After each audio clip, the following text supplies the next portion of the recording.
Grandkids, have you ever seen your grandparents hilariously misuse old tech? My grandpa Antonio is seriously the sweetest guy you'll ever meet, but when it comes to technology, he's a total disaster. My grandma passed away last year, so we've all been trying to help him adjust to living alone and get him comfortable with tech so we can video chat regularly. Anyway, my mom bought him an iPad for Christmas last year so he could FaceTime with us and maybe even check his email or something. We set it up super simple for him. Big icons, basic settings, the works. At first, he seemed to be doing great, answering our FaceTime calls and chatting with us for a bit. But after a few weeks, he started saying the iPad was broken and kept shutting off on him.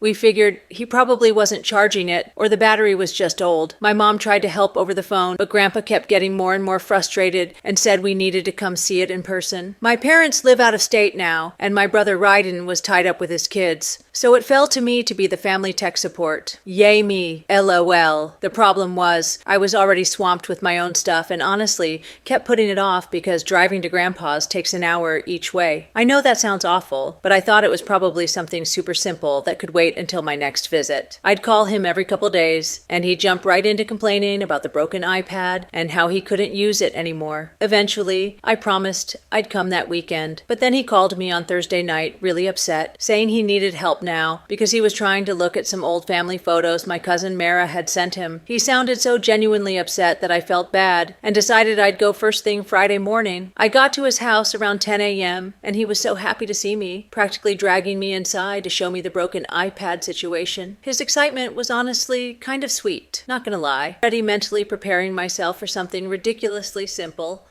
like him forgetting to charge it or turning on airplane mode by mistake.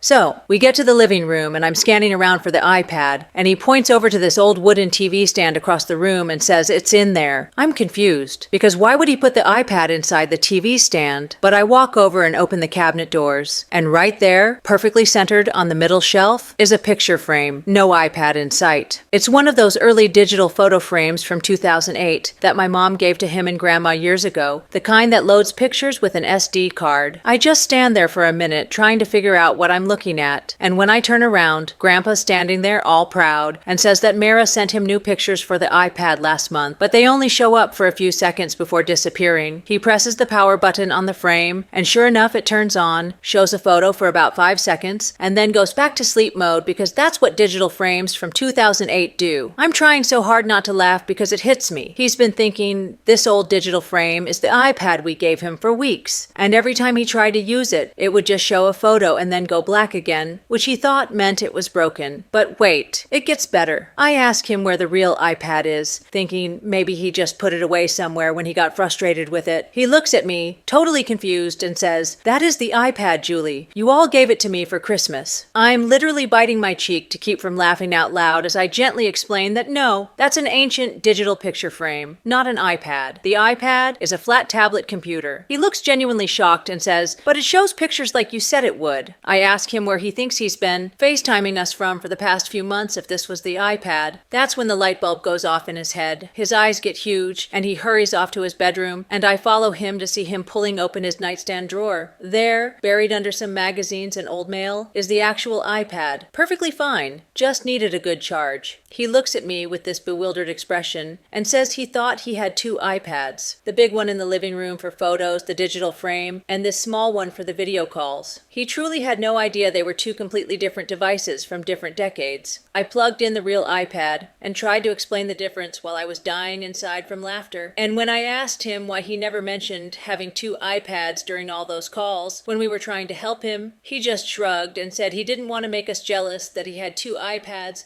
when most people only have 1. I swear I have never laughed so hard in my life as I did on the drive home that day. Love you, Grandpa, but oh my God.